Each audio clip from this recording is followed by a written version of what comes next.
Hello, thank you for tuning in. This is Roy Gillis, Centex Sports Talk. When we come back, Shane Anderson, Coach Connally Cadets.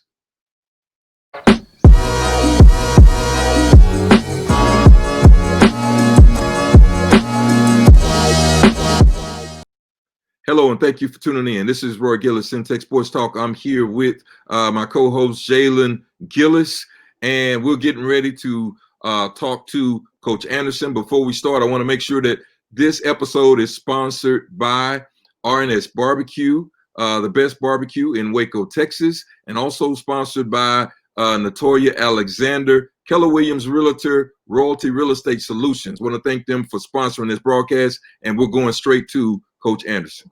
And we are here with the athletic director of the Connally Cadets and head football coach, Coach Shane Anderson. Coach, how you doing today? Doing well. How you guys doing? We're doing good. We're doing good. We're doing good. Well, to get right in, we had a rough couple of weeks, and been a rough couple of weeks. And I wanted to ask you, because I look at things in terms of getting ready for the long haul. How is the team doing? How's the team doing coming off 2 tough losses? We're doing okay. Morale's good. A little bit banged up.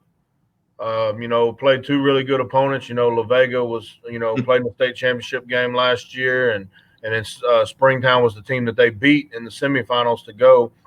And Springtown had everybody back on defense, and I think you could tell that by the performance that they displayed. Hats off to those guys and Coach Hewlett. But we didn't play our brand of football last week against those guys, and we got a lot of things we got to clean up and get better at if we're going to compete for a district championship. Yep. Yeah, like you said, you guys kind of got a little bit lost outside of the brand of football that you guys usually play. And one of the things that stood out was the penalties. There's a lot of penalties. I know that you guys have been working to correct that. Tell us some of the things you guys have been working on to kind of bring it back to ground zero and get some of those penalties out of there. Well, first and foremost, you gotta break the penalties down. You gotta say, out of those penalties, are they effort penalties? Are they discretionary penalties? A referee can throw a flag just because he thinks it's something. But at the end of the day, I think that for the most part, the penalties were legit. We got to do a better job offensive line wise of keeping our feet moving, staying engaged, not stopping our feet, not letting the defender play harder than we play. And then the false starts have got to be eliminated. That's something we can control. And the 15-yard, we had 2 15-yarders. One of them was offset. The other one was a late hit. 3, and we had a targeting. The targeting, once again, is a discretionary deal. The one late hit, we can't have that, kept a drive alive, that type of deal. But our word of the week is discipline. And we're spending a lot of time talking about discipline, not only on the field, but, all day throughout the day. If you want to be a championship caliber football team, you've got to be disciplined. You got to wake up on time. You got to get to where you're supposed to be, and you got to do the right thing throughout the day. And you got to prepare Monday, Tuesday, Wednesday, and Thursday so that you play well on Friday. And if you're not disciplined throughout the week, then you're not going to be disciplined on Friday night.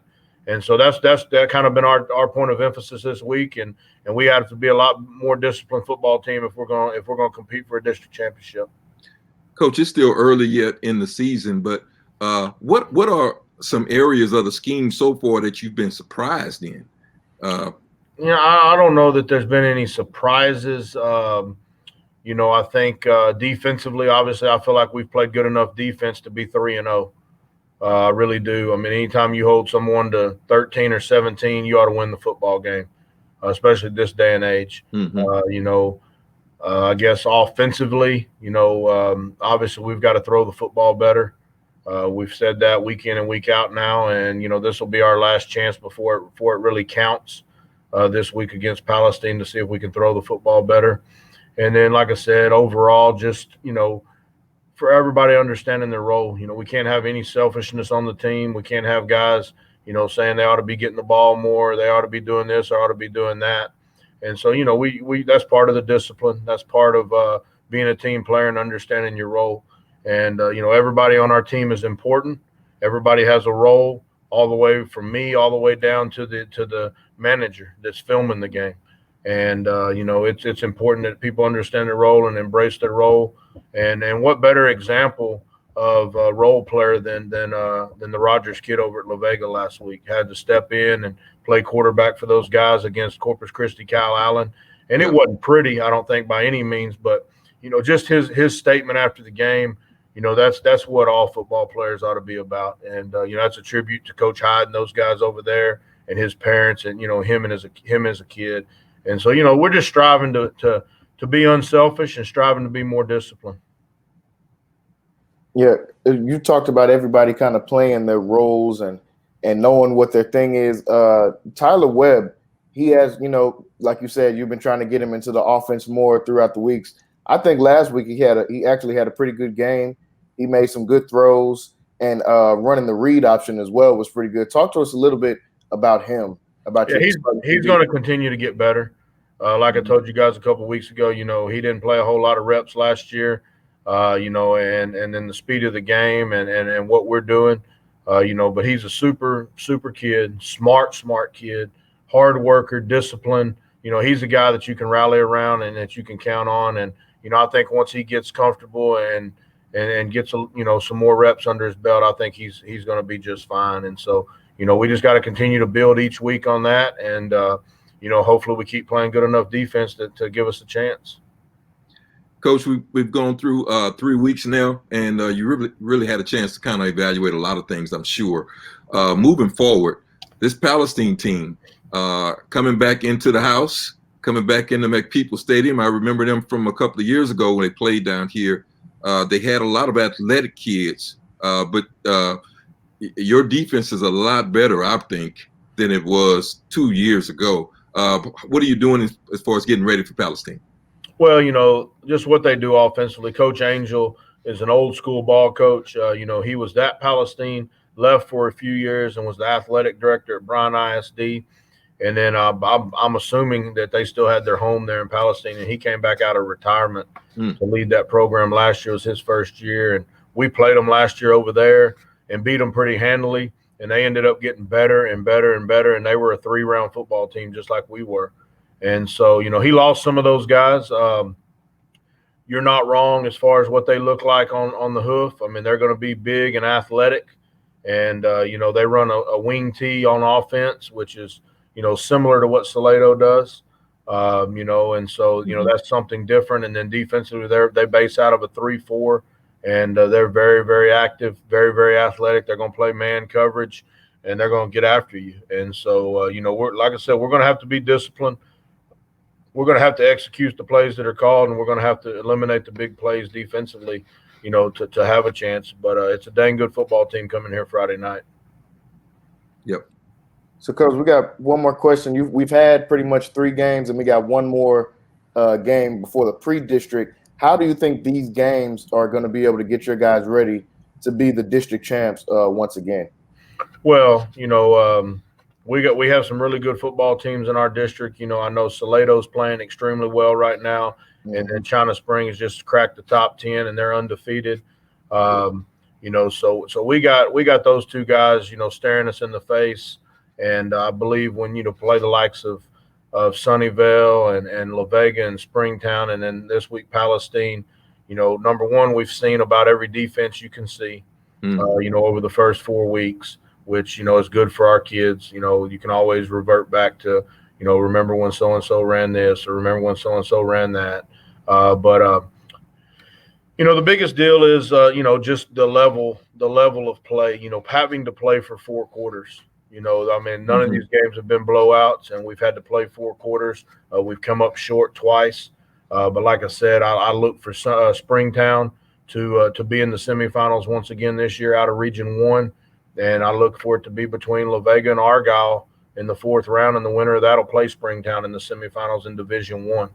And that's the other thing. 3 of these 4 opponents are Division 1. They're bigger than us. They have more kids to choose from. And so, I think playing a tough non-district schedule, really, really gets you ready, for a tough district and for a deep playoff run. And, we just have to be able to handle it as a program, because that's part of building a program. Yeah, we had a great year the last 2 years. But the next step is to start playing and having to play really, really good football teams, in pre-district. And just luckily for us, like I said, that, our goals are still intact. Yeah, we've dropped the last two, but, all our team goals are still intact. Winning the district championship still intact. And we just got to make sure we stay focused on that and make sure we're ready to go. And hopefully we'll be healthy, 100% healthy when we get to district. Coach, maybe a non-football question, but you talked about unselfishness. One of your staff, basketball staff, Coach Sims, I've seen him on the sideline almost every game supporting this team. And given what he's gone through, man, tell us about how that it shows a family thing over at Connally that is just uncanny. Yeah, well, I'm gonna try to do it without getting too emotional, but he's been through a lot, and he's a fighter, and he's getting better and better each week. It may not look like it, especially people that knew him whenever he was healthy, and but he's a fighter not only for us and for our program and our school district, but for his own family, and we keep him in our prayers daily. And we're trying to help that family as best as we can in a tough time, and I think that's his debriefing, his relaxing part of the week is to get to come out there and watch us play, and that's part of what our kids need to understand is we're sitting here taking for granted that we get the opportunity to go out there and play a game that we love, and and an illness has taken that away from him, and during this time, and that he's sitting over there, not knowing what tomorrow looks like, and he's still there, and he's still rooting them on, and he's still being a great team player. And so, it just, hats off to him, and and we just, pray to God each and every day that he'll continue to heal him and continue to be with the doctors and the people making decisions, as far as his health and treatment goes. And if I know him, he's going to keep fighting, and he's going to be where he can be. And if he can stand up, he'll be there Friday night. Coach, we want to thank you so much for stopping in on us. Had a few challenges over the last 2 weeks, but we've seen your program, the resiliency of your program over these few years. And I'm sure you're going to have these kids ready. Yes, sir. We appreciate you guys. All right, Coach. Thank you for stopping in. So there you have it, Coach Shane Anderson, Connally Cadets, talking about the program, getting these guys ready, Jalen. This Palestine team that's coming in, I'm sure they're going to be looking for blood in the water. Yeah, they're gonna be looking for revenge. Like you said, they beat them pretty good last year, going down to Palestine. But this year they're coming back to Connally, and I'm sure they're going to be trying to get some revenge. They're already 2-1. They dropped their first game of the season against Van High School, but they've ran off their last two in a pretty good way. So I'm pretty sure they're going to come in and be ready to play some football here in Waco, Texas. Coach talked briefly about trying to get the passing game, and we've talked about that a couple of weeks, get that passing game on track.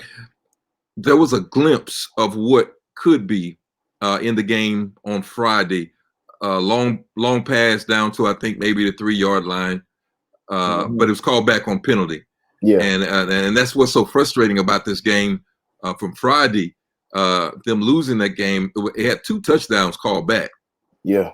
I believe Webb ran one in, and the pass down to the 3-yard line, I'm sure would have went in for another 7 points. What could it be, man, if they can get this passing game on track?